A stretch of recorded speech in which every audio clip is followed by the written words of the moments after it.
Hi guys, welcome back to another Matchbox Garage video. I'm Rob, and today I shall be attempting to take this Rolls-Royce Phantom 5 from shabby to shiny.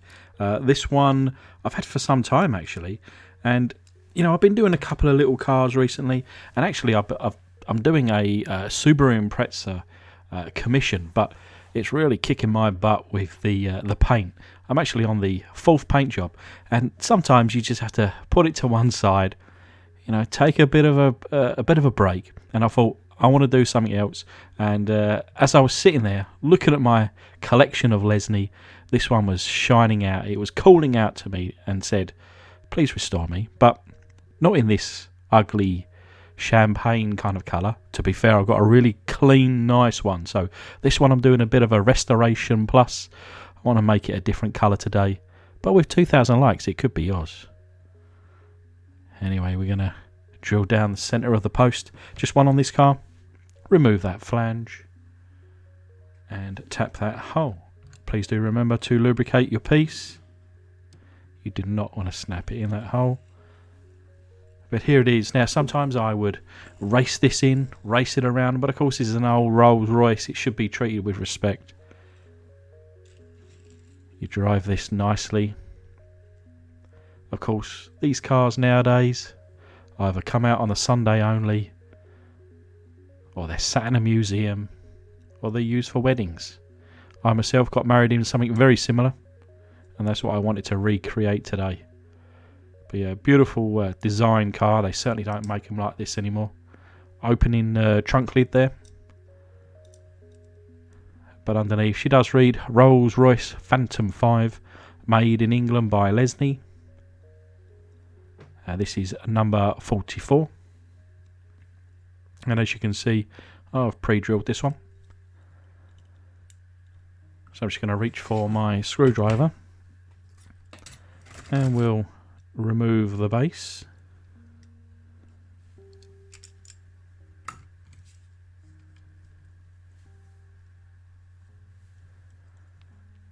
And as you can see, just the single rivet on the front and a little tab on the rear. And then the kind of suspension piece, and then out comes the interior there. Now the window section, I'm not going to force out. I need to drill that out shortly. But yeah, looking at the base here, the wheel's intact. I'm going to be removing the paint and polishing up that base. The boot lid here, that'll be getting a repaint, of course. The interior, it's got opening or open side windows on this one, so a lot of dust and crud and dirt had come through those windows during those years, and of course that'll clean up shortly. As you can see, it looks like a tool has kind of expanded this metal just to keep in the window section. I did try it first to see whether it would pop off, but of course I don't want to do any damage.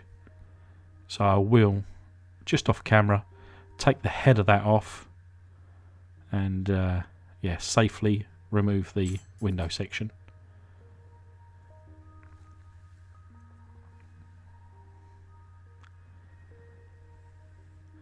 So here it is, and of course now window section will pop out, and I've just smoothed that off, and it's not required.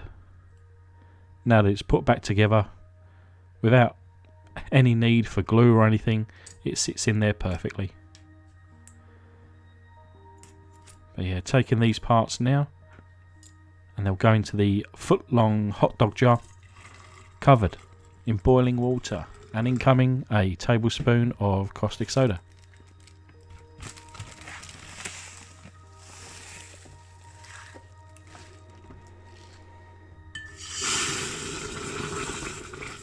I would say probably the most violent reaction I've had to date. I was quite scared.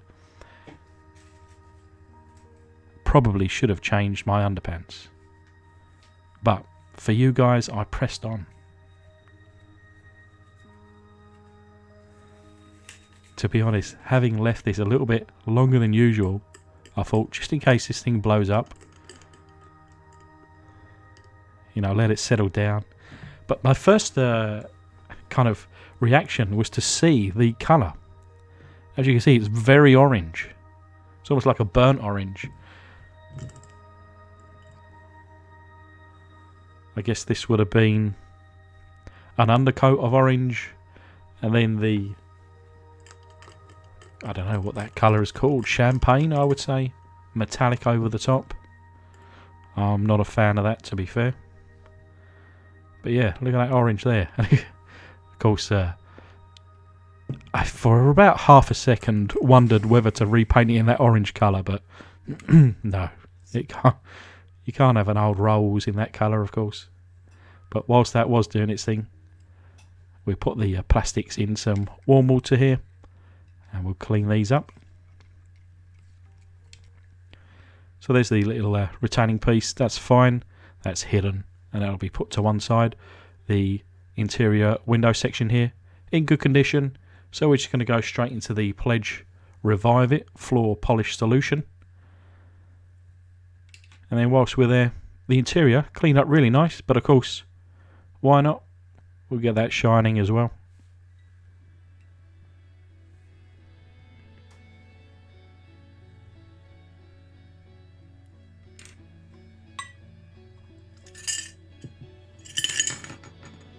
So that base there, as you can see, just running away. Tell you what, for an old Rolls, she still moves. But yeah, there's the boot section there. The base. I think you can just about spot a couple of little dots of orange paint there, just holding on. So this is not 100% paint removal today. Perhaps only a 99.38%. The base, on the other hand, a lot of paint remaining. I reckon around 71% has gone. So yeah, still a bit of work to do to clean up that base. And here it is. I like to go with the shiny base here, keeping the wheels intact. They've always proved safe in the caustic solution. I'll polish those up later on though. And having now buffed out the whole car. Now Lesney never went with primer. And some of these old Lesneys, what I like to do is just go straight with an enamel over the bare metal. It gives like a nice effect, kind of like an original effect.